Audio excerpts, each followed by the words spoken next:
জুরিতে শিক্ষকের বিরুদ্ধে শিক্ষার্থীদের মানববন্ধন। মৌলভীবাজারের জুরির দৈবুন্নেসা খানম সরকারি কলেজের খণ্ডকালীন শিক্ষক জাকারিয়া মাসুদকে নিয়ে সামাজিক যোগাযোগ মাধ্যমে মিথ্যা বানোয়াট প্রোপাগান্ডা ছড়ানোর প্রতিবাদে মানববন্ধন করেছেন সাধারণ শিক্ষার্থীবৃন্দ। শনিবার বীর মুক্তিযোদ্ধা এম এ মমিত আসুক চত্বরে মানববন্ধনে জুরি তৈবুন্নেসা খানম সরকারি কলেজের সাধারণ শিক্ষার্থীরা দাবি করেন, তাদের গণিত বিষয়ের খণ্ডকালীন প্রভাষক জাকারিয়া মাসুদকে হেয় করে সামাজিক যোগাযোগ মাধ্যমে বকশিমৈল স্কুল অ্যান্ড কলেজের প্রভাষক জহুরুল ইসলাম সরকার পোস্ট করেন।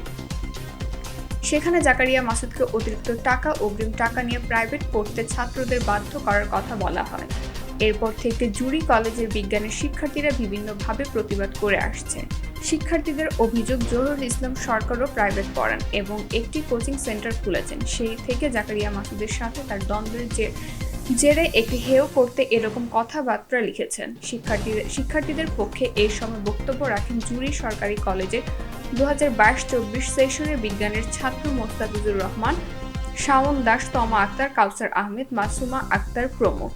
এ সময় তারা তাদের শিক্ষককে কলেজের পুনরায় শিক্ষক হিসেবে নিয়োগ দিতে সংশ্লিষ্টদের প্রতি আহ্বান জানান এবং দোষী শিক্ষক জহুরুল ইসলাম সরকার ক্ষমা না চাইলে পরবর্তীতে আবারও আন্দোলনের হুমকি প্রদান করেন। এ বিষয়ে বকশিমৈল স্কুল অ্যান্ড কলেজের প্রভাষক জহুরুল ইসলাম সরকার বলেন, সরকারি নীতিমালা অনুযায়ী নিজ কলেজের শিক্ষার্থীদের প্রাইভেট পড়ানো যায় না। জাকারিয়া মাসুদ বই চুক্তির বিনিময়ে প্রাইভেট পড়ান। আমি একজন শিক্ষক সচেতন নাগরিক হিসেবে বিষয়টি তুলে ধরেছি। তথ্য ও চিত্রে মৌলভীবাজার থেকে তিমির বণিক।